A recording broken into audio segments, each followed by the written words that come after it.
It's me, Tim Marquise, and I went to see Sinners for the second time yesterday, and this time I took notes. I felt very inspired by the movie. I felt very seen. I felt my spirit moved. I felt inspired to be on the big screen. I was already inspired to be on the big screen. And it just did what very few movies do nowadays. Like, it left me thinking, it left me wanting, it left me being inspired and being like, oh, I want to be on the big screen. I want to be a part of work like this. I want to create, I want to write work that is like this. So here are my notes on Sinners, and here is my analysis of the movie and what I gathered. And as you can see, we got a few things to get through. I might need more than 10 minutes to do this, but we'll make more videos if we need to. First, I want to talk about the birds, the vultures that are constantly like flying and looming over throughout the movie. Back home, we call those buzzards. Whether we know exactly what bird it is, we call it a buzzard, and it means that something is dead. When you see vultures, scientists say that they are riding the thermals. Basically what a thermal is like warm air coming from the earth and being emitted from the earth, and it allows them to expel less energy when soaring above to scout out their prey. So in the beginning, when you see Sammy and Stack riding in the car, you see vultures in the distance. See, this is why I had to see it a second time. Because it's looming, the thought of death, the thought of evil, all of that is just looming over them from the very beginning of the movie. And then when Remick goes to the couple's house, you see the vultures looming over their house, but this time they're much closer than they were with Stack and Sammy in the beginning of the movie. Again, this looming idea of death and predatory behavior over their house. Now, the Native Americans come to the couple's house to collect Remick, and she tells them he's not here, and she's trying to be rude to them because, they already kind of racist. They got preconceived notions. It's in the 1930s. The birds have landed on the house. And what he says to her is, if you've let him in, it's already too late. And it was, because her husband was dead. Or was he? Next, I want to get into the imagery of the pointed structures, be it at the church, at the juke joint, with the Klan.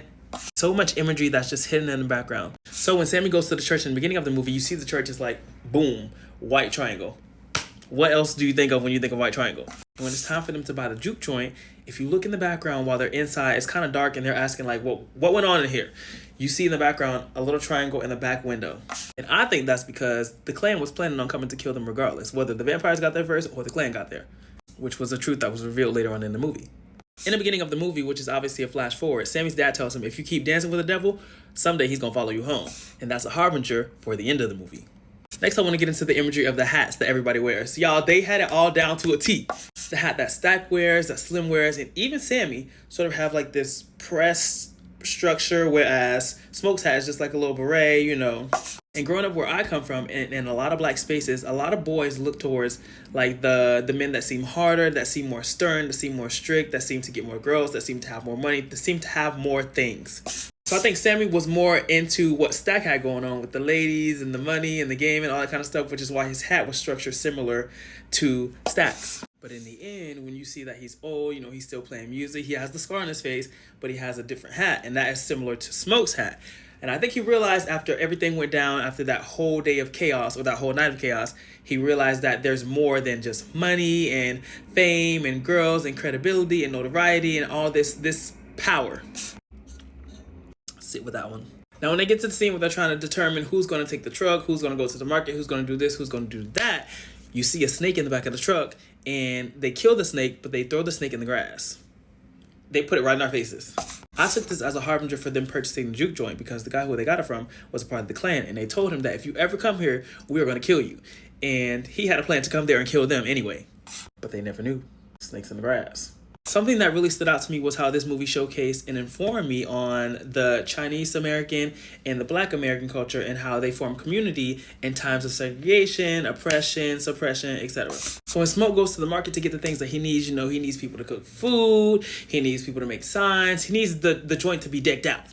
Next thing is a very small detail, but something that was just like, it wrapped it up.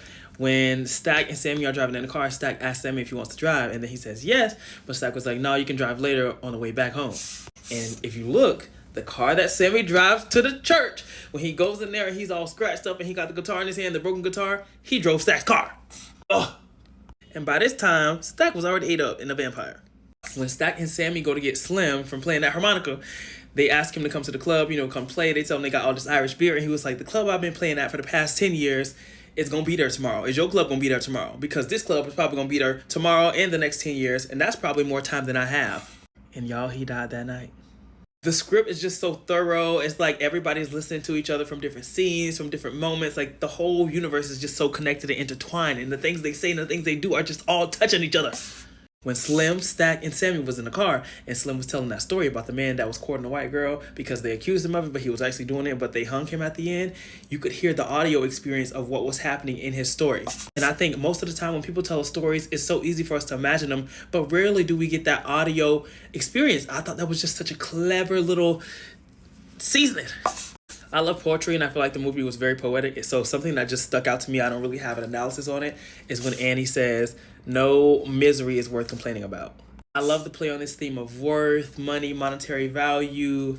And it just goes along with the message that, like, complaining about stuff doesn't necessarily fix it unless you're taking action and getting active to make change. Smoke was talking to Annie. He said, "I ain't never seen no ghosts. I ain't never seen no demons, just power. And money is the only thing that can give you that."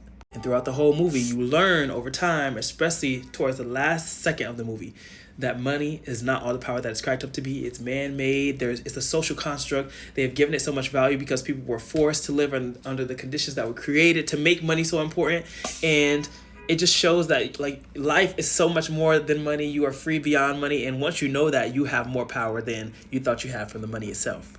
Woo! The timing of this could not have been more impeccable because growing up, I wasn't that fortunate. So whenever I had money, I wanted to hold on to it as much as I could. But holding on to money, like, you're not doing anything with it. Yes, you can save. Yes, it's smart to save for the future and to not spend crazily.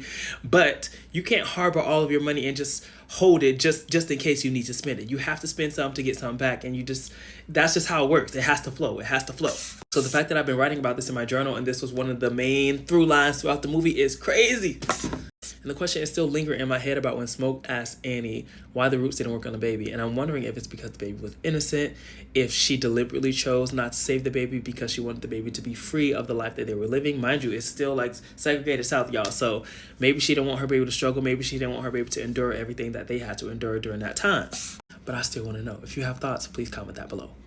I thought I was done, but to go back to the whole money ideal when it comes to money and how it controls society, a lot of people say that money is the root of all evil. I believe that money is the root of evils, but it's not the root of all evil. But it does affect a lot of evil things. So you see throughout the movie, Stack and Smoke have robbed a bunch of people to get the money they need to get this juke joint. When Smoke goes to Annie's house, you see she's taking money from the other black people and it's a different currency than like the US dollar. And he's like, "You can't be taking this money. This money is not legit. This money is not USD. But to her, it was enough and the exchange was working for her. She was still able to run her business. She was still able to sell to the local community and she was still able to keep her life afloat. And then you see when the Irish people come, they have coins. So it's like money is ruling everybody. Even when Remick goes to the people and he's trying to get them to let him in, he's like, "This is worth more than you could ever imagine," or whatever he says. Obviously, they let him in. But the question lingers, is it all worth the money? If you know that your whole life is going to get taken away from you, everything that you dreamed of, everything that you worked for, anything that you could potentially acquire in the future is going to be taken away just for this one little moment of money, is it worth it? Now, I know it's a two-sided coin when it comes to escaping like generational curses and certain traditions or cultural customs that are not conducive to like a better life or a better lifestyle and are not always healthy. But there comes a time where sticking to may be the safest thing for you to do. In one of the scenes, you see one of the men at the juke joint trying to get him a drink. And she's like, "We got Irish beer, we got liquor, we got corn liquor, we got this, we got that." He's like, "I don't want no Irish nothing. I want good old corn liquor." He wants to stick to what he's used to, what he knows works, what is safe. And sometimes routine saves lives. He didn't want to go astray. He wanted to enjoy what he's used to and what he knows for a fact will give him the fix that he needs. Sometimes the grass is not greener. Now, this grinded my gears just a little bit, but when Mary came to Stack and he was trying to get her to leave the building, he was like, "Or I'll pay one of these field bees to drag you out." He felt a little above them to the point where he had to describe them as field bees. Like, what you mean, field? We are all one people. And that just goes to show some people who escape the community or find things on the outside of the community and find something that they deem is better or higher or more superior or less ghetto, they go to treating everybody else like they're less than. We are all equal, no matter how much money we got, no matter how much we acquire, no matter how close in proximity we are to whiteness. Going back to the hats, I think the hats are a tool and an indicator of vulnerability. When Stack is trying to explain to Mary why they couldn't be together, why he wanted to keep her safe, and why it wouldn't work with him specifically for her, he took his hat off. He was being honest. When Stack died, Slim took his hat off. When Sammy's in the church, he takes his hat off. When Stack dies, Smoke also takes his hat off. Okay, last thing before I have to make another video. When Sammy's about to strum that guitar, Slim tells him to introduce himself. And this was such a great segue because as he introduces himself, as he plays the music, all his roots, all the history, all the culture starts to unfold. And it goes beyond who he said he was because there is so much more to who we are. Like for another video. Go see Sinners.